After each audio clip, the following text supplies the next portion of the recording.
बच्चों ने स्वाधीनता संग्राम से जुड़ी गाथाओं को पूरे मनोभाव से प्रस्तुत किया। खास बात ये भी रही कि इसमें भारत के साथ ही नेपाल, मॉरिशस, तंजानिया, न्यूजीलैंड और फिजी के स्टूडेंट्स भी शामिल हुए। हमारे देश का महारत्न ओएनजीसी ओएनजीसी भी कुछ अलग तरीके से अमृत महोत्सव मना रहा है। ओएनजीसी इन दिनों ऑयल फील्ड्स में अपने स्टूडेंट्स के लिए स्टडी टूर का आयोजन कर रहा है। इन टूर्स में युवाओं को ओएनजीसी के ऑयल फील्ड ऑपरेशंस की जानकारी दी जा रही है। उद्देश्य ये कि हमारे उभरते इंजीनियर राष्ट्र निर्माण के प्रयासों में पूरे जोश और जुनून के साथ हाथ बटा सके। साथियों, आजादी में अपने जनजातीय समुदाय के योगदान को देखते हुए देश ने जनजातीय गौरव सप्ताह भी मनाया है। देश के अलग अलग हिस्सों में इससे जुड़े कार्यक्रम भी हुए। अंडमान निकोबार द्वीप समूह में जारवा और ओंगे ऐसे जनजातीय समुदाय के लोगों ने अपनी संस्कृति का जीवंत प्रदर्शन किया। एक कमाल का काम हिमाचल प्रदेश में ऊना के मिनिएचर राइटर रामकुमार जोशी जी ने भी किया है। उन्होंने पोस्टेज स्टैम्प पर ही, यानी इतने छोटे से पोस्टेज स्टैम्प पर नेताजी सुभाष चंद्र बोस और पूर्व प्रधानमंत्री लाल बहादुर शास्त्री जी के अनोखे स्केच बनाए हैं। हिंदी में लिखे राम शब्द पर उन्होंने स्केच तैयार किए, जिसमें संक्षेप में दोनों महापुरुषों की जीवनी को भी उकेरा गया है। मध्य प्रदेश के कटनी से भी कुछ साथियों ने एक यादगार दास्तान गोई कार्यक्रम की जानकारी दी है। इसमें रानी दुर्गावती के अदम्य साहस और बलिदान की यादें ताजा की गई है। ऐसा ही एक कार्यक्रम काशी में हुआ। गोस्वामी तुलसीदास, संत कबीर, संत रैदास, भारतेंदु हरिश्चंद्र, मुंशी प्रेमचंद और जयशंकर प्रसाद जैसी महान विभूतियों के सम्मान में 3 दिनों के महोत्सव का आयोजन किया गया। अलग अलग कालखंड में इन सभी की देश की जन जागृति में बहुत बड़ी भूमिका रही है। आपको ध्यान होगा, मन की बात के पिछले एपिसोड्स के दौरान मैंने 3 प्रतियोगिताओं का उल्लेख किया था, कंपटीशन की बात कही थी। एक, देशभक्ति के गीत लिखना, देशभक्ति से जुड़ी, आजादी के आंदोलन से जुड़ी घटनाओं की रंगोली बनाना और हमारे बच्चों के मन में भव्य भारत के सपने जगाने वाली लोरी लिखी जाए। मुझे आशा है कि इन प्रतियोगिताओं के लिए भी आप जरूर एंट्री भी भेज चुके होंगे, योजना भी बना चुके होंगे और अपने साथियों से चर्चा भी कर चुके होंगे। मुझे आशा है बढ़ चढ़ करके हिंदुस्तान के हर कोने में इस कार्यक्रम को आप जरूर आगे बढ़ाएंगे। मेरे प्यारे देशवासियों, इस चर्चा से अब मैं आपको सीधे वृंदावन लेकर चलता हूं। वृंदावन के बारे में कहा जाता है कि ये भगवान के प्रेम का प्रत्यक्ष स्वरूप है। हमारे संतों ने भी कहा है, यह आशा धरी चित्त में, यह आशा धरी चित्त में, कहत जथा मति मोर, वृंदावन सुख रंग गौ, वृंदावन सुख रंग गौ, काहू न पायो और। यानी वृंदावन की महिमा हम सब अपने अपने सामर्थ्य के हिसाब से कहते जरूर हैं, लेकिन वृंदावन का जो सुख है, यहाँ का जो रस है, उसका अंत कोई नहीं पा सकता।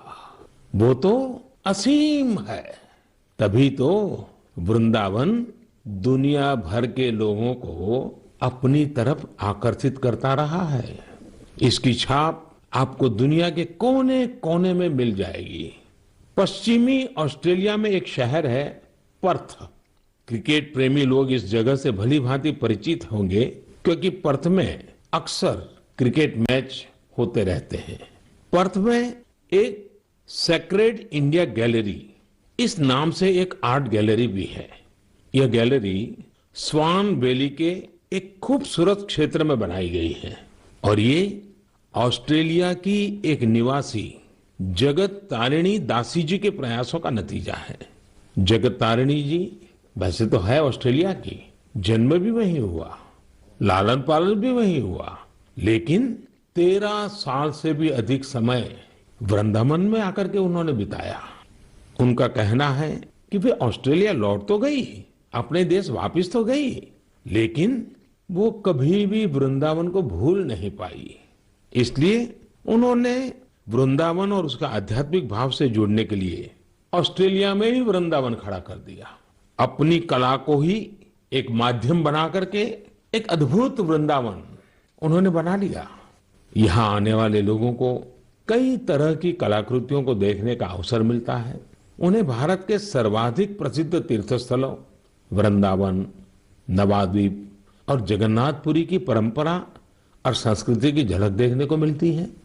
यहाँ पर भगवान कृष्ण के जीवन से जुड़ी कई कलाकृतियां भी प्रदर्शित की गई हैं। एक कलाकृति ऐसी भी है जिसमें भगवान कृष्ण ने गोवर्धन पर्वत को अपनी छोटी उंगली पर उठा रखा है, जिसके नीचे वृंदावन के लोग आश्रय लिए हुए हैं। जगत तारिणी जी का यह अद्भुत प्रयास वाकई हमें कृष्ण भक्ति की शक्ति का दर्शन कराता है। मैं उन्हें इस प्रयास के लिए बहुत बहुत शुभकामनाएं देता हूं। मेरे प्यारे देशवासियों, अभी मैं ऑस्ट्रेलिया के पर्थ में बने वृंदावन के विषय में बात कर रहा था। ये भी एक दिलचस्प इतिहास है कि ऑस्ट्रेलिया का एक रिश्ता हमारे बुंदेलखंड के झांसी से भी है। दरअसल झांसी की रानी लक्ष्मीबाई जब ईस्ट इंडिया कंपनी के खिलाफ कानूनी लड़ाई लड़ रही थी तो उनके वकील थे जॉन लैंग। जॉन लैंग मूल रूप से ऑस्ट्रेलिया के ही रहने वाले थे। भारत में रहकर उन्होंने रानी लक्ष्मीबाई का मुकदमा लड़ा था। हमारे स्वतंत्रता संग्राम में झांसी और बुंदेलखंड का कितना बड़ा योगदान है ये हम सब जानते हैं। यहाँ रानी लक्ष्मीबाई और जलकारी बाई जैसी वीरांगनाएं भी हुई और मेजर ध्यानचंद जैसे खेल रत्न भी इस क्षेत्र ने देश को दिए हैं। साथियों, वीरता केवल युद्ध के मैदान में ही दिखाई जाए ऐसा जरूरी नहीं होता। वीरता जब एक व्रत बन जाती है और उसका विस्तार होता है तो हर क्षेत्र में अनेकों कार्य सिद्ध होने लगते हैं। मुझे ऐसी ही वीरता के बारे में श्रीमती ज्योत्सना ने चिट्ठी लिखकर बताया है। जालौन में एक पारंपरिक नदी थी, नून नदी। नून यहाँ के किसानों के लिए पानी का प्रमुख स्रोत हुआ करती थी, लेकिन धीरे धीरे नून नदी लुप्त होने की कगार पर पहुंच गई। जो थोड़ा बहुत अस्तित्व इस नदी का बचा था उसमें वो नाले में तब्दील हो रही थी। इससे किसानों के लिए सिंचाई का भी संकट खड़ा हो गया था। जालौन के लोगों ने स्थिति को बदलने का बीड़ा उठाया। इसी साल मार्च में इसके लिए एक कमेटी बनाई गई। हजारों ग्रामीण और स्थानीय लोग स्वतः स्फूर्त इस अभियान से जुड़े। यहाँ की पंचायतों ने ग्रामीणों के साथ मिलकर काम करना शुरू किया और आज इतने कम समय में और बहुत कम लागत में ये नदी फिर से जीवित हो गई है। कितने ही किसानों को इसका फायदा हो रहा है। युद्ध के मैदान से अलग वीरता का ये उदाहरण हमारे देशवासियों की संकल्प शक्ति को दिखाता है और ये भी बताता है कि अगर हम ठान ले तो कुछ भी असंभव नहीं है। और तभी तो मैं कहता हूं सबका प्रयास।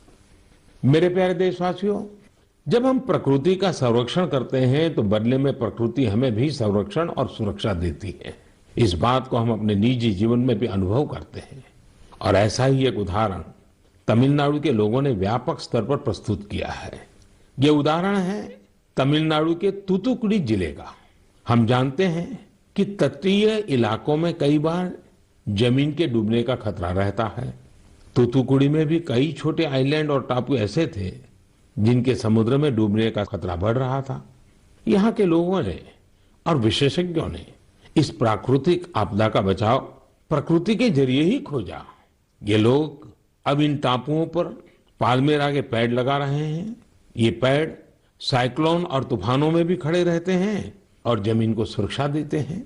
इनसे अब इस इलाके को बचाने का एक नया भरोसा जगा है। साथियों, प्रकृति से हमारे लिए खतरा तभी पैदा होता है जब हम उसके संतुलन को बिगाड़ते हैं या उसकी पवित्रता नष्ट करते हैं। प्रकृति माँ की तरह हमारा पालन भी करती है और हमारी दुनिया में नए नए रंग भी भरती है।